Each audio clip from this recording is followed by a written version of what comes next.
Russia থেকে, চীন থেকে অতিথি পাখিরা বাংলাদেশে ঘুরতে আসে। আমরা দেখি না বিভিন্ন জায়গায়, সুন্দর সুন্দর জায়গাগুলোতে, সিরাজগঞ্জেও আসে অতিথি পাখিরা ঘুরতে। আমরা ঠিক একইভাবে দেখলাম একটা দল যারা নিজেদেরকে জাতীয়তাবাদের পতাকাধারী বলে, তারা লন্ডন থেকে, আমেরিকা থেকে, বিভিন্ন জায়গা থেকে আসা অতিথি পাখিদেরকে মনোনয়ন দিচ্ছে। আমাদের শাহজাদপুরে আছে না অতিথি পাখি?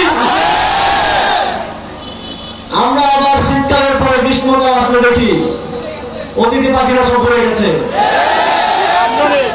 সুতরাং শাহজাদপুরে যে অতিথি পাখিদের মনোনয়ন দেওয়া হয়েছে, তারাও গ্রীষ্মকাল আসলে একটু রোদ পড়লে উড়ে যাবে। আপনারা কি কোনো অতিথি পাখিকে ভোট দিবেন?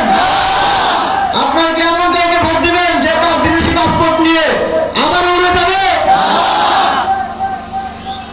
আমাদেরকে মনে রাখতে হবে, কোন বিদেশি নাগরিক, কোন ব্যাংক লুটেরাকে ভোট দিয়ে আমরা আবার আওয়ামী লীগের সময়ের মতো দুর্বৃত্তদের ক্ষমতাসীন করতে পারি না।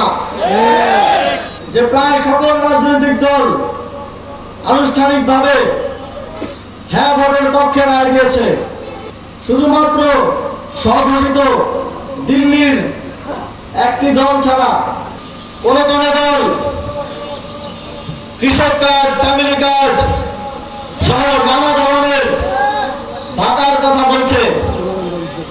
কিন্তু বাংলাদেশের মানুষ বিগত 17টি বছর যার জন্য লড়াই করেছে, যার জন্য জীবন দিয়েছে, সেই পলিটিক্যাল ভিশন তাদের কোনো বক্তব্যে আমরা পাই না।